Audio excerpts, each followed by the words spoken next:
Finance to order, 4:30. Bucyrus City Council Special Finance Committee meeting started at 4:30 on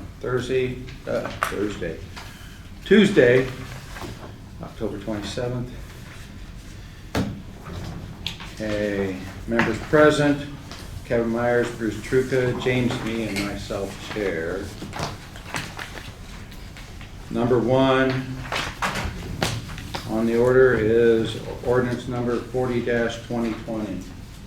Mr. Chairman, if I may, this is the Manpower Ordinance that is before Council. Council has had a first reading on this legislation already. Included in this and highlighted in yellow are the 4 changes that the committee looked at last week.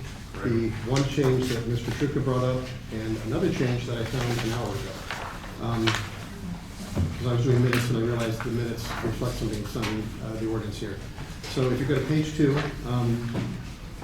2 of 13, city engineer is part-time in section D, that's in yellow. On page 3, footnote G was missing. Footnote G refers to section F, or subsection F, which is recreation department. G was missing and it's now there. You go to page 5, and this is where I found the additional thing that needed to be changed. Per year was changed to any year. That was before the committee last week. And I just noticed this afternoon that up to, the committee asked for up to be stricken. So it just says, or 1,000 hours in a year. You go further on to page 9, very top of the page, first paragraph. There's one word, or, that was of, that's been changed to or. And finally, there's a change here that Mr. Truca asked for, and I thought this was in yellow on my copy.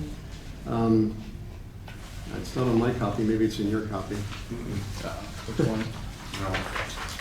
It's been changed, I know it's been changed.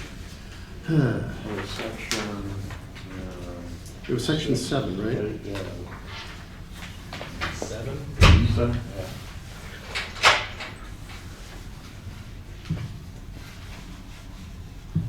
7 that was in. Employees who voluntarily donate sick leave, was that it? Yes.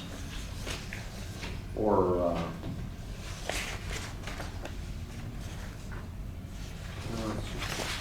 That was the one that had the two redundant sections that had the same, or 2 redundant paragraphs? Yeah, we took care of that. Okay. yeah, no, that's already gone. No, this was something that Bruce brought up last week. I know I changed it, but it's not in front of you. Yeah, see here, it's still here. It says, Yeah. oh, yeah, okay. Or will not lose their 3 additional vacation days, yeah. So that has to be stricken as well. So that section 7, the sentence that goes down starts with employees who voluntarily donate sick leave, etc. May not deplete their sick leave balance below 160 hours of accrued sick leave. That should be period. For the rest of the sentence that reads, and will not lose their 3 additional vacation days is stricken. That's correct. That's right. And those are all of the changes unless the committee wants to entertain others. Anybody have any questions?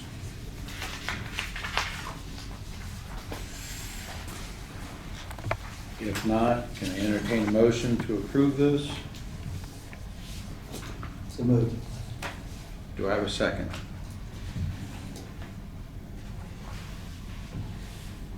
See,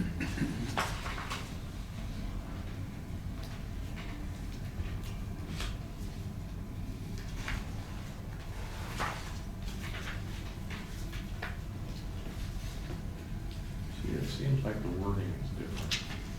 It actually was the losing 3 additional days.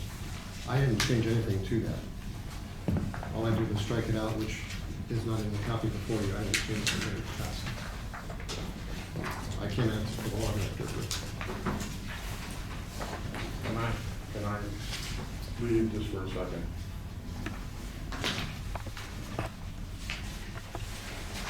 Go right down. I'll make sure that it's.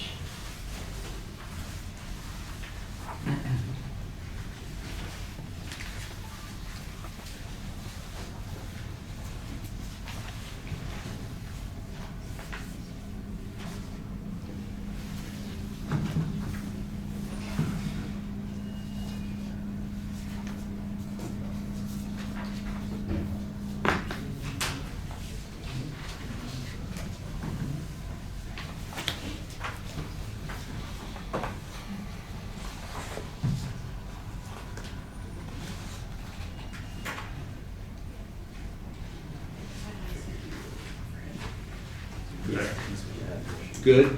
So do I have a second? Second. Okay, And Mr. Chair, that's just to agree to the amendments before the committee. that's correct. All right.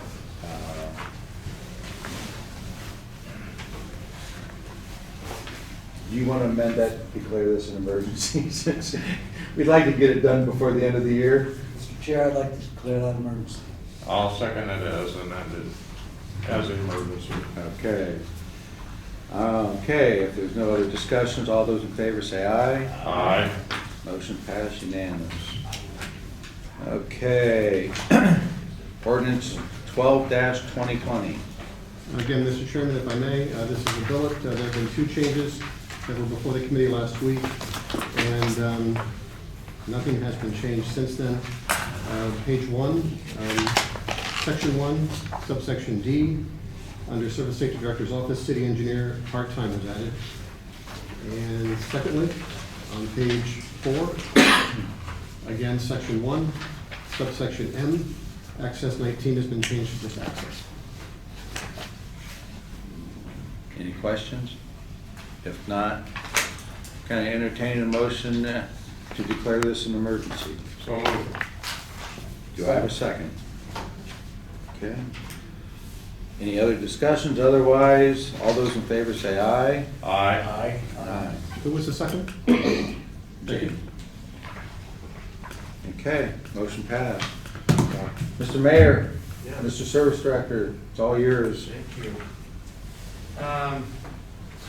As you can see, we have 4 departments here today, and we'll start with sewage disposal, and that's good wood, so I don't look for these to take real long.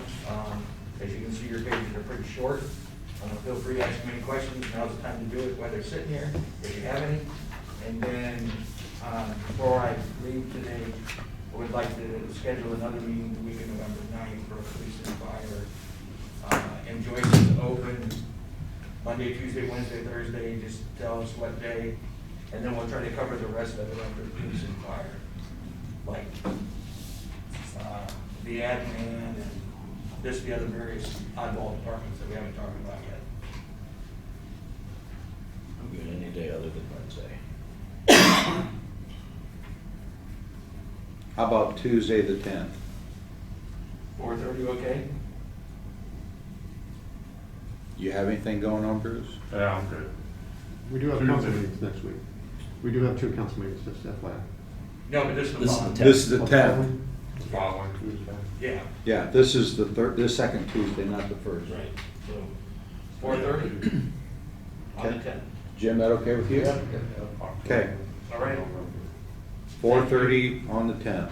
Okay, got it. All right, thanks. Okay. Tim, you want to start on your first line there, the outside engineering, and we can kind of go down and talk about the rest of the items in the budget. Outside engineering, we need a new filter building. It's like the last step of treatment. It was put in 88. There's a lot of, the control panels don't work. We can't access down in the filters we can't even get down into the confined space. So we've got a couple of blown tubes, so we need a new filter building. The engineering, they're telling me like 20,000 to do a study, because there's other technologies out there. I guess they want to see which one would best suit our plant. If we could go back to the same, refurbish that building, or put a new building with different technology. That's, the engineering was 25 for a study, and then 150 for engineering for the building. Looks like Delaware put a building in similar to what we want to do, but they have 15 million gallons, or 15 million gallons a day. We're 7 million gallons a day at tops. So theirs was 2 million.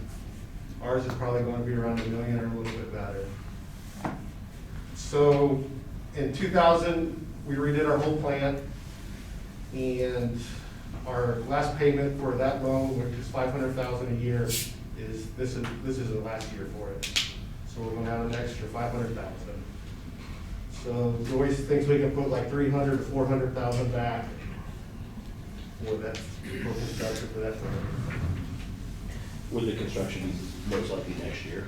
You know, the engineering, it will take a year for the engineering, Okay. so it'll be. So we would put the money back a year or two ahead Yeah, to so pay we'll have- for it all. the That way majority you don't will have to pay do a for it. bond or anything for it. Right. Okay. Outside contractors, that's what we haul our sludge out with that. We used to haul it to, a digester, and they used to make electric out of it, but they're no longer taking it, so now we gotta landfill it. So we went from $35 a ton to 51, I think, of dollars a ton. So that's why the extra with outside contractors. Equipment maintenance, we're dropping out a little bit. Building maintenance, last year we retucked a bunch of brick on some of the buildings, so that's why it was so much last year, so we're dropping back to 15,000. Chemicals staying about the same. New operating equipment, we bought a UV system last year. This year, we're dropping back to what we usually have there, for maybe a new pump. That'll come with a new pump. I guess that's it. Any questions?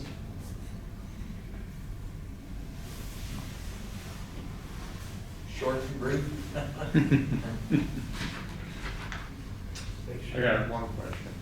The sludge that you're hauling, is that the sludge that is available to the, actually individual if they would come and pick it up?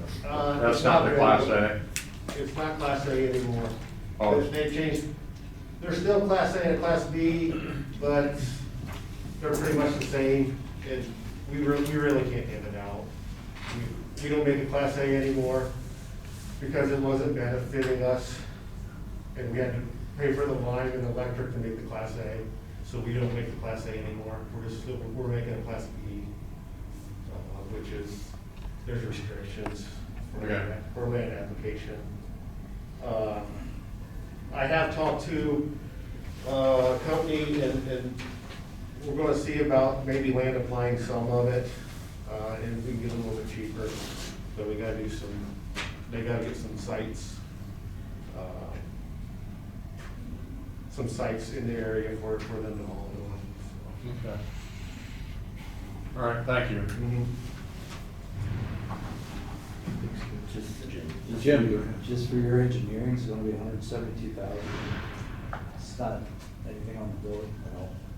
That's not anything on the building, though. You know, I talked to an engineer out of Lufton, Westler. He gave me a ballpark figure of $25 for a study. What's that? 25,000, yes, for the study, and then 150 for the engineering.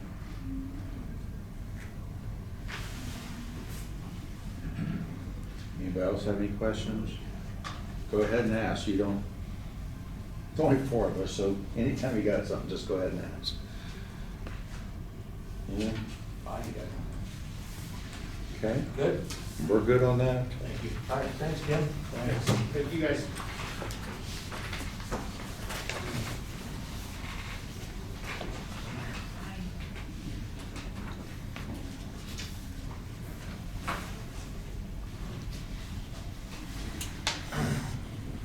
John Hertzberger, who's got the waterworks distribution.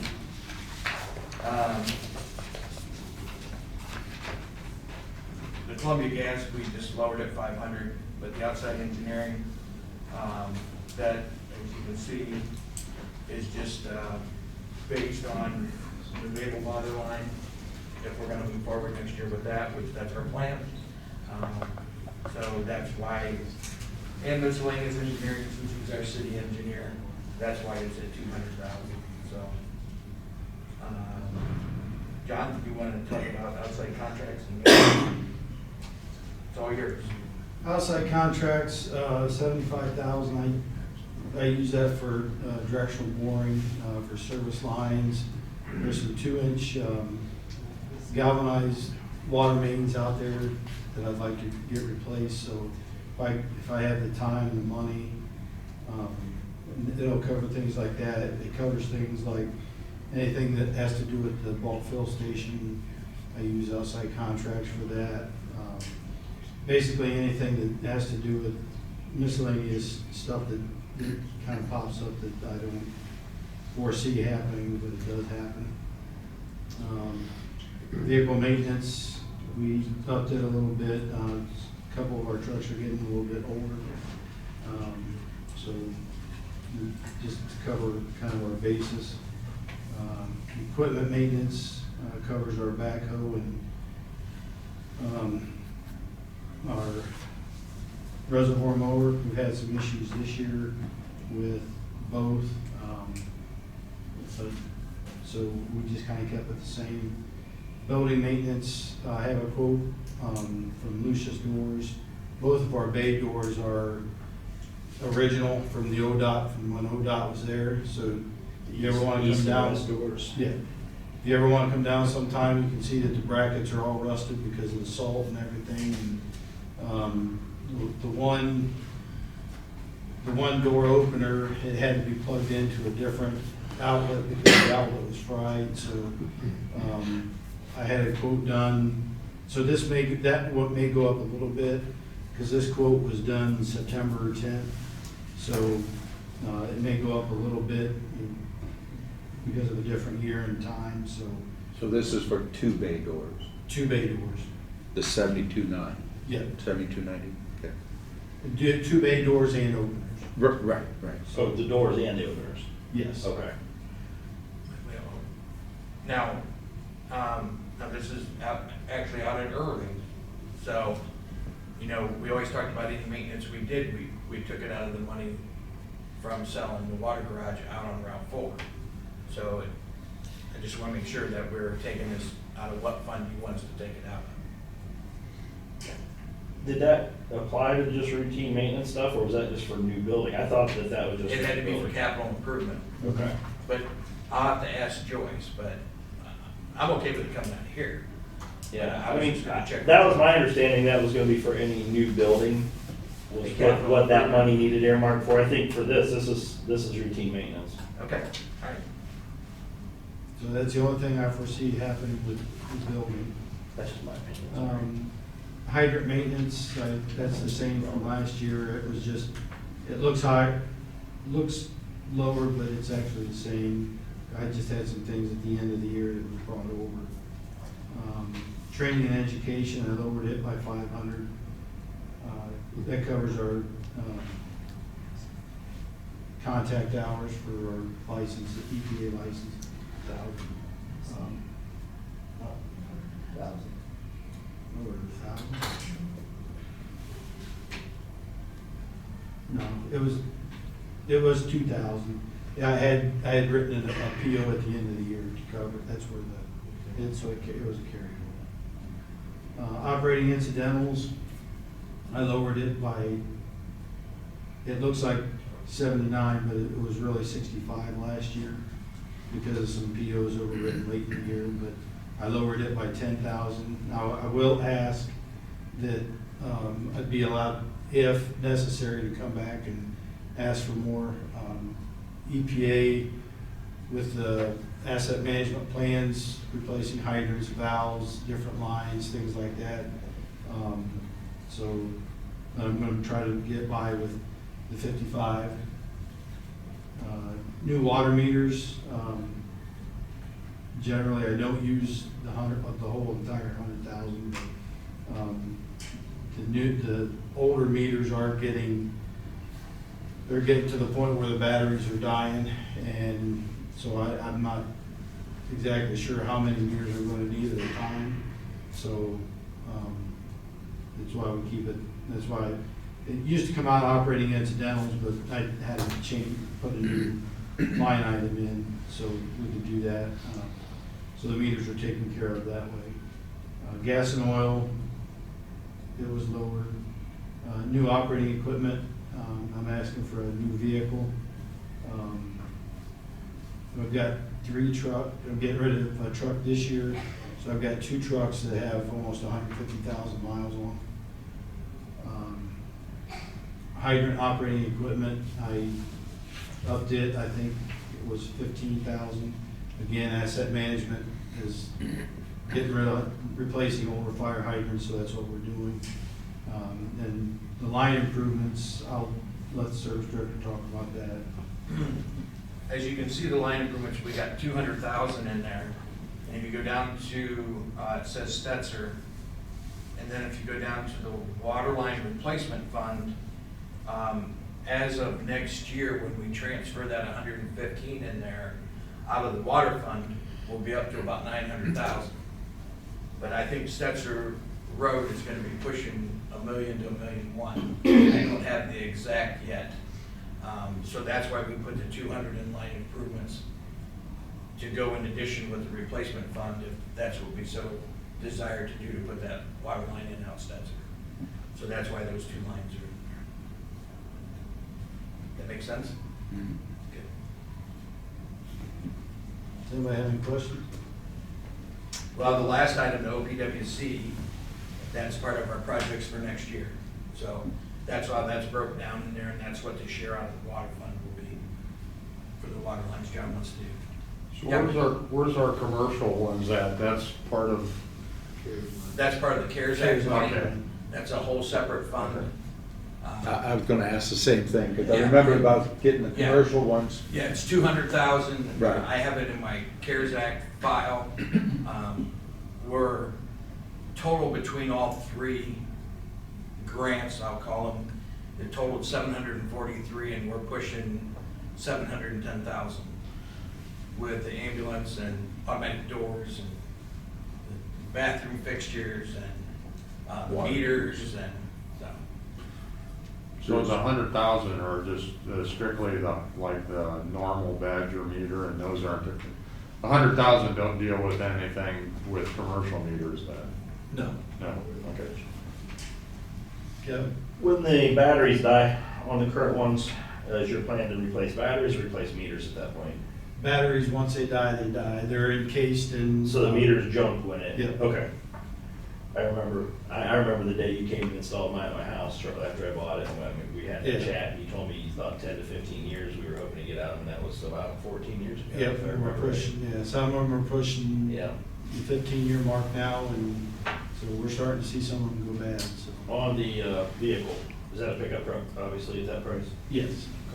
Okay. Is that, obviously, when you first start thinking about a new vehicle, it's a want, and then at some point it becomes a need? Where are you on that spectrum? If we have to look places for cuts, I'm just making my own notes for later. Well, what we did initially was to make the tool truck last longer. Of course, the tool truck was about 50 grand, maybe a little more.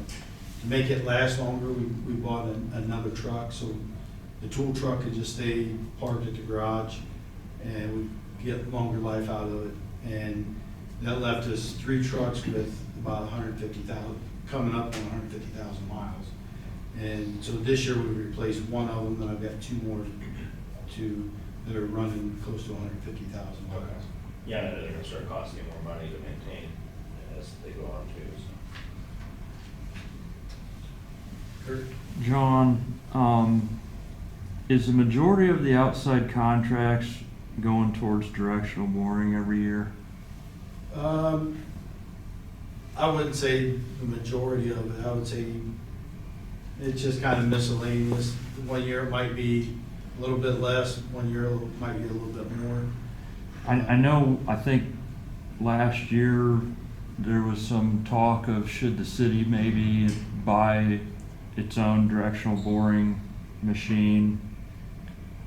And I think at that point, it was like the initial cost of it was high enough that it looked like contracting it out was the way to go. But if we're gonna be going out Stetzer with a new line, picking up new services, and then all the way to Nevada picking up new services, I could potentially see where one of those boring machines may be something that the city might want to look into investing in, because we're going to have our outside contracts going up as we take these new lines out and start getting new services on. Just from my knowledge of what those are,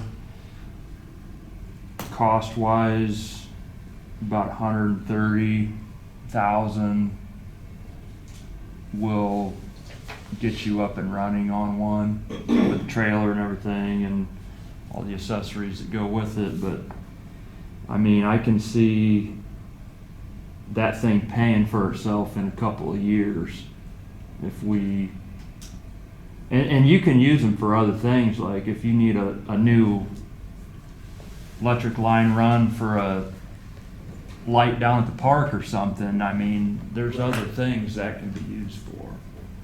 So that's just something I'm throwing out there. I mean, what do you kind of think? Right now, we make do with what we have, but right now we're using, I don't even know what year it was purchased, but it's an old hydraulic push machine. Some days we hit it right on the first time. Some days we have to push it 3 different times. I've seen it where it comes up in the middle of the road. It's a crapshoot because you might hit a rock and it shoots up or ends up going down. So it might be something to look at in the future, like you said, with new services. Yes. To that point, if we're going to bring that up in discussion later, Jeff Wagner or Kelly, with one of the 2 units, doesn't need to be a special thing you do. The next time you talk to our insurance company, find out if we were to get our own, if that would impact our premium, so we know what the true cost of doing our own to offset it would be. I mean, if that's going to cost us an extra couple $100,000 a year in insurance or whatever, I want to know to make that decision. Thank you. I got a question. When you guys were talking tool truck, is it like a 2.5 ton truck with like boxes on it? Is that what that is? Yeah, the current one it's a 1 ton, and it has, I believe it's an 11-foot bed, and it has 4 cabinets on each side. Utility bed. A utility bed, so. And I think Jerry bought it, I think it's a 2015, I think it was like 50,000 or 55,000. Yeah, the other one burnt out. Yeah, because the other one burned up, so. I over at the church on Lane and Rensselaer, yeah. Just throwing it out there again, has there ever been any thought of going to like some type of trailer, like a heavy duty trailer with boxes and freeing up a truck? We do have a trailer that, it's a maintenance trailer, it has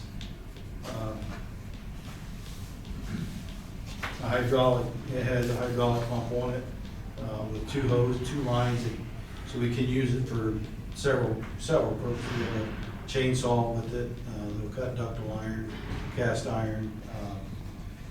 We also, there's trenching and shoring in it, it's inflatable. If we ever get deep enough where we need it or the soil's not right. So we do have that. It's a full trailer, it's already full. Okay. It was a demo that we had bought probably 4 years ago. We have experimented in the past when Jerry was here with trying to keep everything on a trailer in the wintertime. And it just got to be kind of a nuisance to have a trailer toting around. And there's some stuff, and there's a lot of stuff that we keep in the truck, that hand tools, things like that, that would just kind of be, to me, be kind of in the way on a trailer. Right, okay. No, that's fine. I mean, you guys have to get in confined areas and housing developments and all that. Maybe a trailer probably would be more of a detriment than a good thing, so.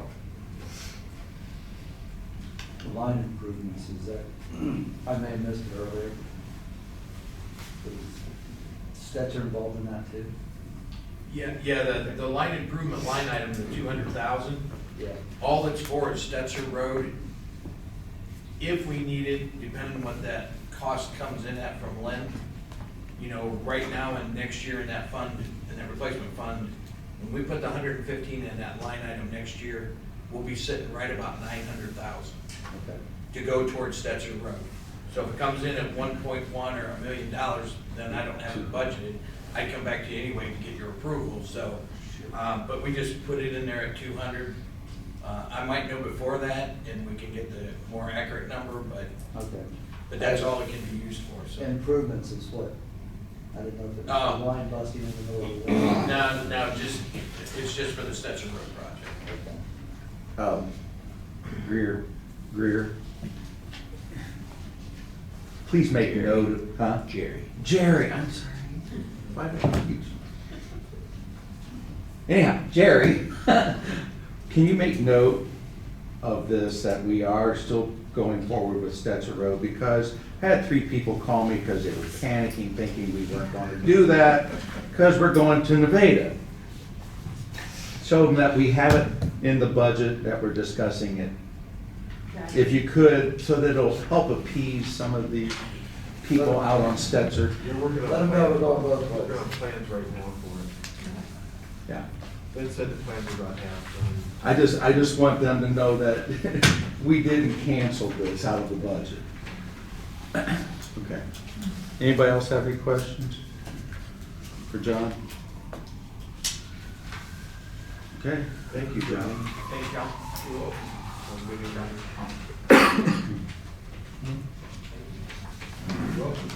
You still have a good weekend on Tuesday? Have a good evening. Oh, I think it's a weekend. Look, wherever he's going, I'm going with him. You got your excited dog? Sweet.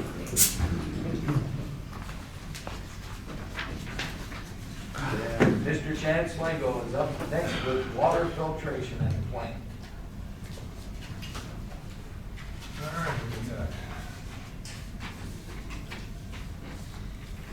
All right, our outside engineering, obviously a pretty good drop there. That 43,000 actually a carryover from the year before on the operation and maintenance manual that we had done. So that money's still sitting there yet, waiting for an invoice for that. So that's what that is. Our outside contracts, that's a pretty good decrease too. But basically what comes out of that is we have a budget to clean the lagoon every year. We got 3 lagoons, so each year we have one of those cleaned, which is 45,000. We have a gap replacement that we put off this year, which what that is, we have those we have grain activated carbon vessels in our new plant that we just don't use them that much. We don't put that much water through them because we really don't need to, but we use them to use them, basically. That was going to be done this year, but anyway, we pushed it back to this year because it could be pushed back. So that's 28,000, and then we just got a couple like a generator maintenance contract, and a MG Energy maintenance contract takes care of all our HVAC stuff, heating system, chillers, that kind of stuff. So those are each, I think, 2,000 each. So that's most what comes out of that. Vehicle maintenance was, yeah, that dropped off. There's really nothing there. Oil changes. Equipment maintenance is just what it says. I mean, we take care of, we write our blankets, like our quarterly blankets out of that. Everything's new, so hopefully we don't have, I mean, we get a small pump or something now and again we got to replace, you know. But other than that, there's really, hopefully nothing big should come out of that. Building maintenance, obviously the same. We got a new building, so a few minor things here and there. Training, education. Dues and subscriptions, that's where all our permits come out of. There's a big license to operate that comes out of that every year. It's about $9,000, I think. That's based off population in there. Yes, so as we pick up more taps, that cost will go up a little The bit. population we're serving. Yes, but as you get more taps, population, per tap, per person drops off a little bit, gets discounted a little bit. So you'll see a little bit of increase in that as we pick up these more water lines, you know, more customers, but it's not gonna be much, maybe a few $100. It's nothing drastic. And obviously the chemicals, that's basically just about a 10% increase. Our chemicals usually don't go up much. So I just kind of threw a 10% increase in there. We are gonna start feeding, we're waiting approval now, and Len's working on a plan for us. We're gonna start feeding a chemical called Lime Cure, which is basically just, it really doesn't have any effect on the water quality or analysis. It's basically what it does for us is our line machines and our clarifiers. We have having issues with stuff plugging up because of the lime. We feed this lime Cure. We did the trial already, and it's night and day difference. So it'll actually help keep all that stuff cleaned out, which will amount to about $8,000 a year on top of that. But it'll be so much easier for maintenance and that kind of stuff. So, and then the new operating equipment is we're going to year 5 of our SCADA in computers. So we're looking at possibly a possible SCADA and computer upgrade this year. Actually, the SCADA system we put in that's what we operate our plant with. That's the whole computer. SCADA. SCADA. I thought it was TA. It's DA. I'm so sorry. It's I don't know exactly what the letters mean. That's off the top of okay. my head, but that's what operates the whole Sure. water plant, all the valves, all the pumps, everything.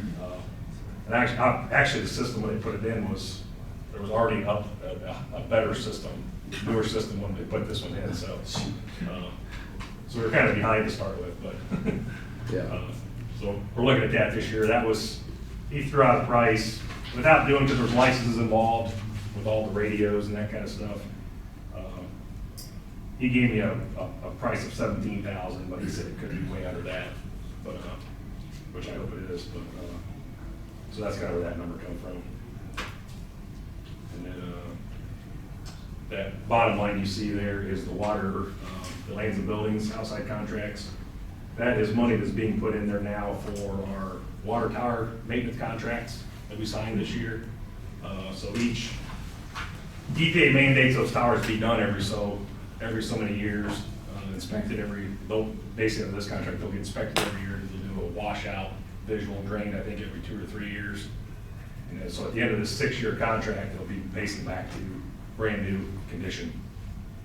So then we should be good for 10 years at least. I would hope more like 15 to 20, being that if they're painted right and done right, we should be sitting pretty good for a while. So that's $1 million. That's about $1 million. That's like 1.1 million, I think, to do both towers. So they're about $500,000 a piece. Basically, all they're doing now is just dividing that cost over a 6-year period. Is basically what they're doing. So that's what that is. So I guess that's it.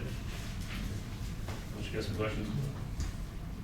I just want to add one more thing on the towers. We were supposed to have one done coming up here, but since the 98 water line project got pushed back, that pushed back our tower because we didn't have dual feed into town. So we actually should have started more this year on the one tower, but we pushed it back a year due to 98 and because we do have an agreement with the EPA to start getting these done with asset management, and I had to write them a letter to ask for a year extension basically, and they were fine with that.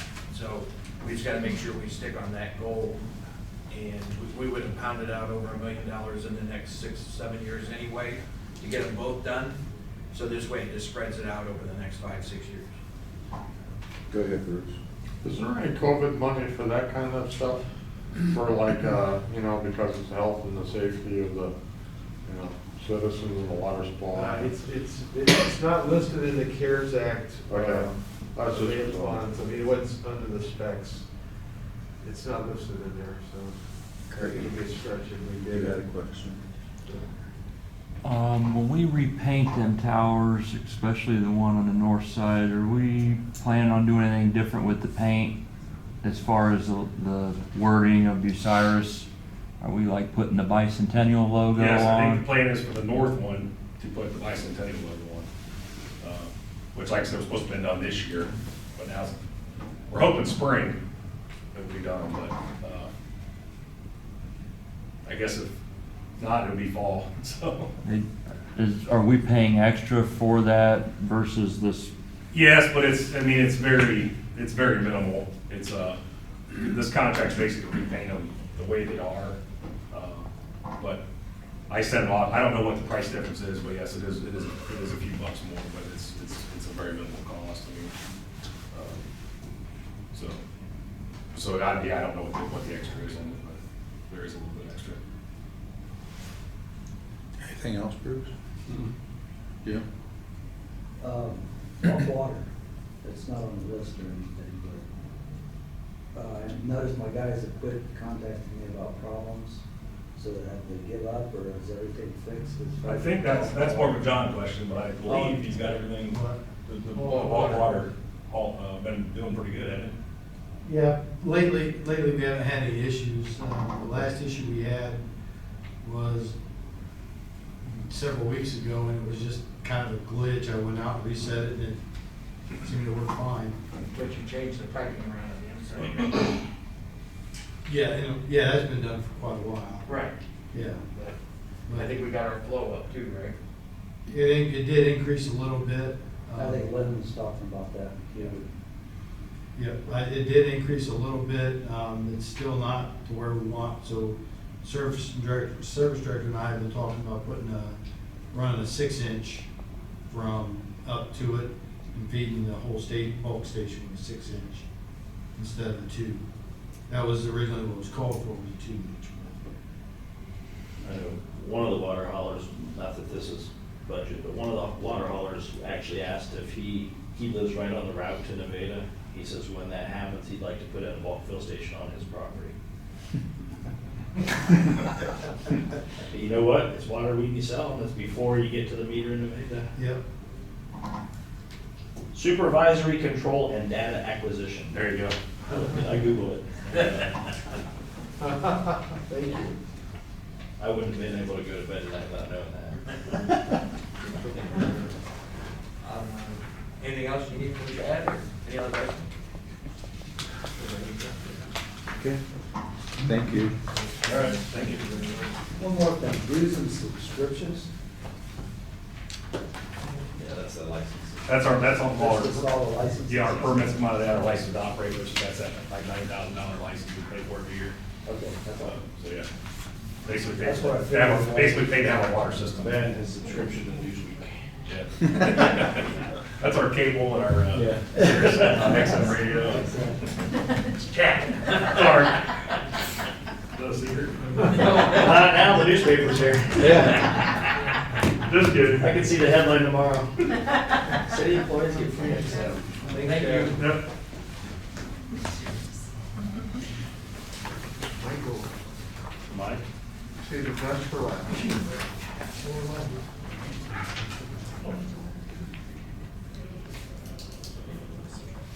I want to see you put your left hand behind your head. All right, mine's pretty simple. As you can see, the postage on each line, we increased it by $500 only because we don't know what postage is going to do. They were talking of it going up, so we raised that. The EDP is our computers. We just updated them a year ago. So we reduced it down to 5,000 per line instead of 11,500. And the last one, the stormwater, we raised it to 5,000 just to be in line somewhere. Where along the line it got to be reduced lower than what the other lines were. The other one is solid waste admin, outside contracts, and that was just bringing it back up, if I remember right, to 10,000 to be in line with the other. Three funds were. And basically what, I'm sorry, I was just gonna ask you a computer question, but go ahead first. basically downstairs, everything they do down here is split 4 ways. So he doesn't have many line items that are expenses other than outside contracts, postage and equipment. So you do one, you're doing all 4 the same, so. So even though we just redid all the computers, you're looking at the need for 20,000 more this year on computers, or is that just? It's just, it's like a something. safety net. So, in case, so know. you don't have anticipation of spending I don't have money, you're just putting 20 on the anticipation, line in it's case you need it? Right. Got it. You know, if we do something different and want to add something in and we need to buy another computer system and add in, we've got the money there and I don't have to come back and see it.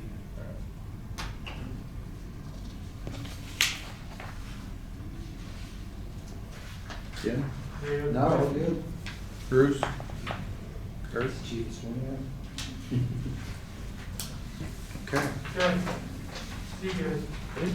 Yep. Thanks, Mike. thank you. Okay. Anybody have any other questions? All right. With that, I will ask for a motion to adjourn. Do I have a second? Second.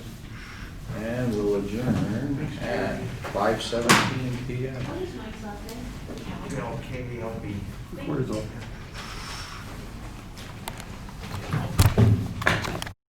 That's what I tell parents, it's not so much the feeling is that you don't taste it first, but you just go right for the catch. Well, it has to be 6 feet away from this table, Okay. to put it down the hall. That's usually the story of my house. Except when it comes to salt. And we'll rub this in, and it like naturally, so we have to add salt. So you can usually tell by the end of the day or by meal time that you need salt. We are going to call these public hearing on October 27th, 2022 order at 6 PM, starting with roll call. McKeever. Here? Myers. Here. Meady. Here. Trucca. Here. Sherrick. Here. Poe. Present. Alsep. Here. With us, we have Mr. Mark McKeever for the Platting Committee Chair, Landon Hill, our zoning administrator. I don't know if the law director is going to be here. This public hearing has been called to consider a proposed amendment to the Bucyrus City Zoning Ordinance per the request of Bucyrus City Council Planning Committee. Under consideration at this meeting is 1, amending Bucyrus Codified Ordinance 1157.02, official zoning district map to redesignate property at 117, 121, 221, 223, 225, 229, 285, A through C, 305 and 315 River Street as follows, from apartment residential to general business district. Notice for this public hearing was published in Bucyrus Telegraph Form on September 26, 2020. Today, anyone interested in expressing his or her opinion about the proposed changes may do so by approaching the podium. Each is asked to state his or her name, address, whether or not he or she is a proponent or opponent of the proposed change. 5 minutes will be allotted to each guest. Everyone is asked to keep in mind this is a public hearing. Is being held to only share information. No decisions will be made at this time, and all information presented this evening will be considered by the Platting Committee at a later date. All references regarding zoning laws from the amended City of Bucyrus Zoning Ordinance effective April 19th, 2002. Amend section 1157.02 entitled Official Zoning District Map. Bucyrus City Planning Commission recommended in a letter to council dated September 11th, 2020 that it was favorable to amending section 1157.02. Do we have any communications? Yes, we have one communication. This is dated October 13th of this year. It is addressed to Landon Hill, the zoning administrator. I, Douglas J. Bear, am not opposed to rezoning my property or any of the proposed properties to be rezoned from AR apartment residential to GB general business district. That's from Douglas J. Bear, owner of 117 River Street at Bucyrus, Ohio. And again, that's Douglas Bear, dated October 13, 2020. That's the only communication I've received. Platting Committee reported favorably to Bucyrus City Council on September 17, 2020, and we have a letter here from the Planning Commission. Okay, this is just requesting that it be looked at. So, I'm gonna open up to the zoning administrator comments at this time. Mr. Lehman. Thank you. So you guys should have a copy of the presentation that was provided to the Planning Commission at this time, at the time of the request, begin the cycle here. You see the area of the request. It is East River Street, and specifically, it is the change of the Frank Hauser read off there. The current zoning map, you can see the area is designated as apartment residential. The second map you will see there, it actually included the property that is owned by Mr. Baer, who submitted the letter stating his intent to be included in the zoning change. So the final proposed zoning map that you see there would be what would be the result if this change wasn't acted. And that would carry the general business district from its current endpoint off of Sandusky there, right behind the old Driver's Ed building, and take that east through the River Street Apartments properties, west through the River Street apartment properties, leaving those other apartments to the west that are on Poplar Street as apartment residential. Mr. Lightsey is here. He's the owner of the apartment complex, who can speak more directly to his intentions with the property as to why it's been requested that it be rezoned commercially. The final part there you have would be the permitted uses for the general business district, and in this case, it would likely be dictated by the characteristics of the area as to what type of businesses would go in there. I know Mr. Lightsey has one in particular that they're looking to rezone it for, but also with the potential to possibly house offices for his personal business in the future, and other type uses. So that's a high level look at it. If anybody has any questions, I'm happy to answer to the best of my ability. Do any council members have questions for Landon? Okay. Planning Committee Chair, Mr. McKeever, do you have any comments? As was stated, barring any objections from the public, I do believe the committee was favorable. We had no objections to this, barring whatever the public input is. Okay, we are going to open it up for public comment at this time. So if you want to address the public hearing, please step to the podium, state your name and address, and state whether you are for or against the proposed zoning change.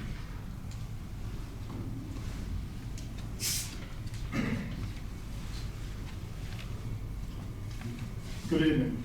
My name is James Richardson. I live at 316 River Street, and I'm a property owner there. And I received this notification, and I have talked to other property owners on the street and area residents, and I have written this letter, and I have 5 other people that agree with this letter, so they signed it. So I'm kind of representing me and these 5 other people that own property on River Street. In regards to this property change, we feel that this would only decrease our personal property values and privacy of our neighborhood that we enjoy now. There are plenty of buildings on Sandusky Street that are in the general business zone that are for rent. And along with other buildings throughout the whole city, there are buildings that are empty that can be used for businesses that are in the general business. So to put it short and sweet, to expand the general business zone over into more residential neighborhoods would be a waste of our time, our taxes, and our money. I don't feel that we need to expand from Sandusky Street into a residential area. We enjoy that neighborhood, and there is plenty of other places throughout this city, including industrial park, that people can start a new business. We've had those area apartments there. They're nice apartments. I'm sure that the owner is profiting from those apartments. He takes very good care of it. Quite proud of it that they're across the street from me. But I don't feel that we need the opportunity of another business or a store or a car lot or a factory to be able to build within our neighborhood. And that's about all I have to say. Okay, do you want to submit that letter to us? Yes, I have 5 copies of the letter.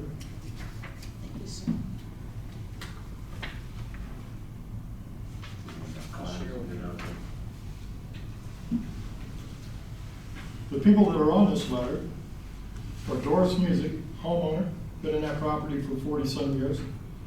Ronnie Van Houten, been on that property for 20-some years. Mike McDaniel is the owner and lived on that property for over 20-some years. Garth Hoover and Amber Evans. Now, Amber just bought a property approximately 2 years ago and moved in here. And the reason she moved into that neighborhood was because it was quiet. And it's a perfect location because after business hours, and even during business hours, but after school business hours, it's quiet like living in the country. We'd like to keep it that way. The only time we really get any noise or traffic is during school hours, when the buses are coming through and then they're taking the kids home, or if an ambulance comes in, or if a light flight comes in. But other than that, it's like living in the country down there. We want to keep it that way. That's about all I have to say. Thank you. Any council members have any questions for Mr. Richardson? Okay, thank you. Does anybody else have any public comment at this time? Please step to the podium, state your name and address.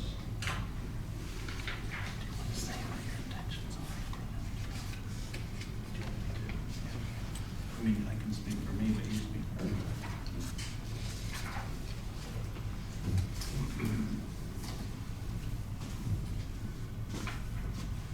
My name is Tim Daniel. I'm at 225 River Street is the location that I actually rent. 229 River Street, I'm looking to, I'm the one that's going to be in that property if it's proper, if it is rezoned. And what I do is I run a laser engraving business, single person operation, very limited traffic, deliveries. I pick up any products that I actually use. It's a quiet operation. It's, I moved from Columbus. This is the beginning of my 3rd year. I moved to Bucyrus because of the properties that are up here, the buildings for my business. I'm not going to have traffic coming and going. The equipment that I run is dust free, very low noise. It's an air compressor that will run. It's not heard outside of the building, the property, even where I'm at now. I have no intentions of creating a problem because it is a nice neighborhood, and that's pretty much it.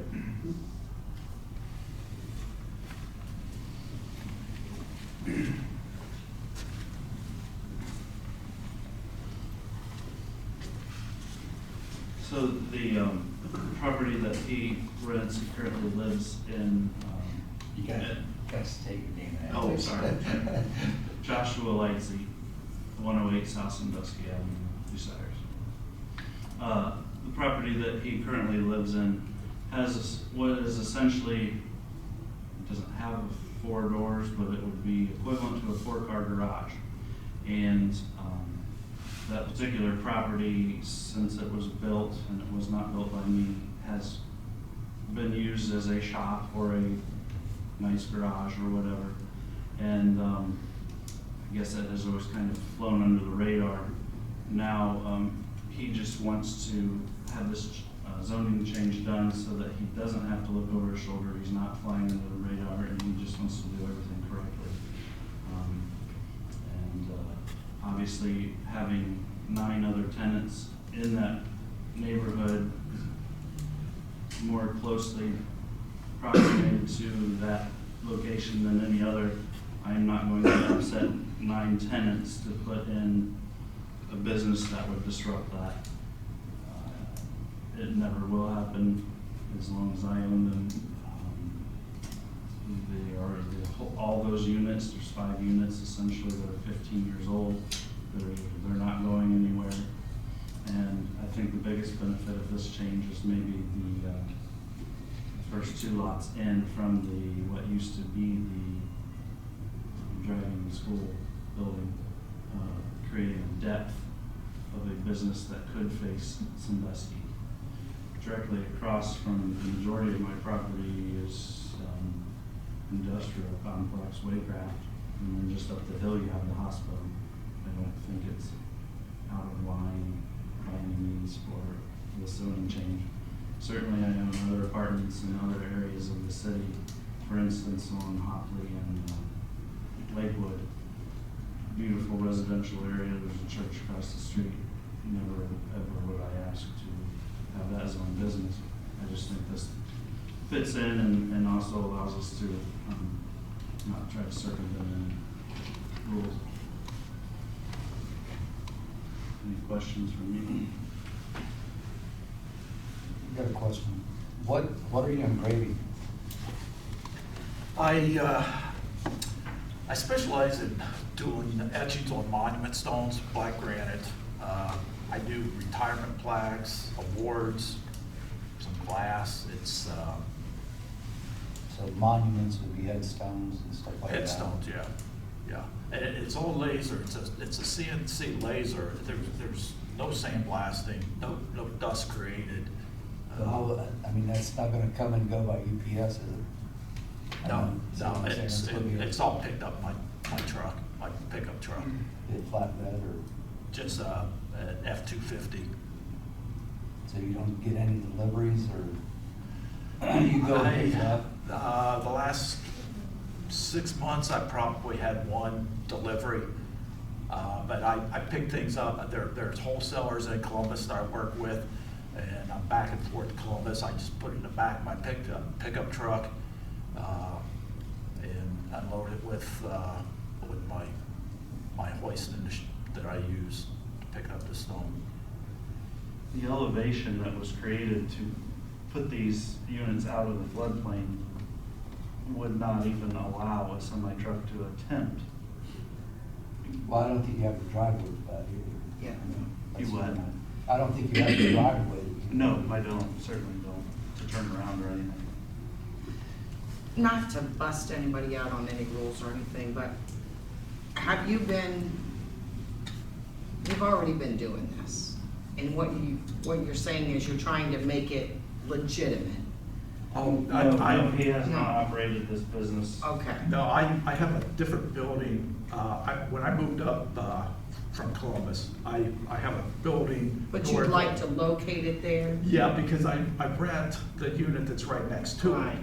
It would be And close. that's what I was looking at is, Convenient. yeah, it has an overhead door, and that's what I look for when I've been in business since 2002, so I just, it's a drive-in, it's like a large garage is what it is, and even my equipment runs off of 110, so it's not even large power to run the equipment, so. May I ask a question? Or make a statement, basically. What I would like to let you people know, and the owner of the building, and the gentleman doing the business, I know his business, and I know what he does, and he does a real good work. I have nothing against either one of these personally, okay? The main thing is, I, along with these other people that have signed this letter, we don't care that he's doing that business in the garage because we know what it is. But I don't feel that we need to change the area zoning in order for him to work in that garage. I'm sure that city council could work out a way or give him, what do you wanna say, a variance, allow him to work in there, or to make some type of arrangement. But what we're looking at is there's no reason to change that to general business and open the door for another business later on to go down the road. Why go through all that for one business if that's all he's going to do? I'll piggyback, was it Mr. Richardson? Yes, sir. Thank you. I'll piggyback off of that, and after your initial statement, my mind drifted that way a little bit as well. When Mr. Lightsey brought the request to my attention, I think we went this route because it afforded him as the property owner the most options.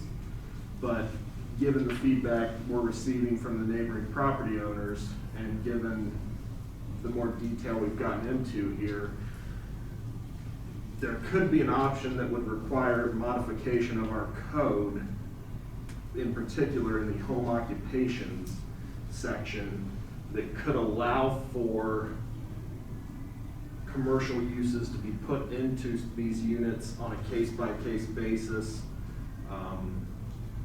That, as it's currently written, is approved by the Board of Zoning Appeals. Those home occupations have specific requirements that they have to meet that this request did not initially meet, so that also pushed us in the direction of the total rezone. You know, there's square footage, 25% square footage of the unit that can only be dedicated to a secondary incidental use. The primary use of the structure is required to be residential. There's limits on number of employees, limits on not creating greater vehicular traffic to the area. Those types of things are what's required in the home occupations as currently written.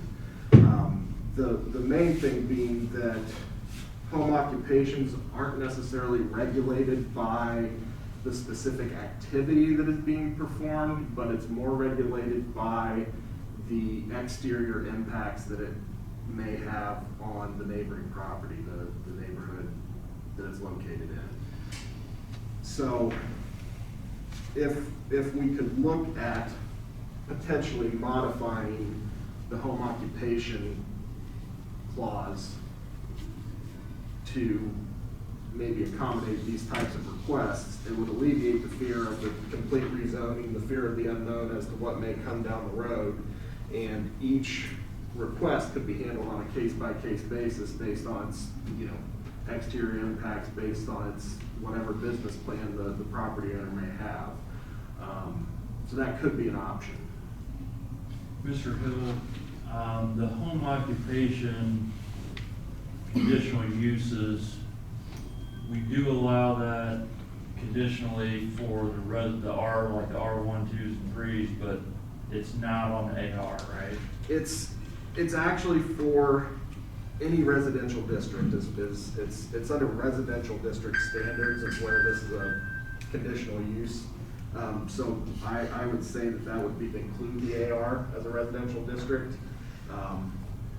But yeah, there would have to be some modifications to the language to accommodate the use of an entire unit dedicated to it, to a commercial use. Sounds like you may be on to something there that you might have to come back to the planning committee and present possibly. If that's the route you want to go, and we actually had another inquiry last week, and I kind of spoke to the law director about it as well, so it may be something that needs addressed anyway. But if this is a compromise that can quell the fears of the neighboring property owners as to the unknown, and can allow Mr. Lightsey and his tenants to develop the property as they see fit, it could be a nice compromise. Would that encompass later on down the line, like Josh had mentioned, storing of maybe his landscaping equipment or whatever he uses on his other rental properties, or? Yeah, I mean, if he Yeah. wanted to have some kind of, home base headquarters for his business purposes, and he would occupy one of those units, that would certainly be Okay. something that would be accounted for with the modification to this portion of the code. Yeah. And I'm all for that. I'm 100% for that. The only thing that me and the other neighbors are against is the general business zone. It doesn't need to go any farther than it's going now. That's the only thing that we're fighting against. But whatever they wanna do during the day and in their privacy of their own garage, that's fine. You know. Mr. Gully, when he owned that place, he had his drywall. The only thing, he stored his tools and his compound in it. And that was it. He didn't run his business out of that building. Well, See, technically, right, his house phone number that was could his have been a little business and his questionable. house was, but I'm just saying. And Josh is just trying to be upfront. I Yeah, know. I understand, like I said. Would you know, that I be don't- satisfactory to you also? Yeah. Yeah. Good. And I think I always like when everybody's happy. Okay, is there any other public comment? No. Does anybody else want to address? Okay, we need a motion to refer this back to the planning committee for further study. So moved. Second. All in favor? Aye. All opposed?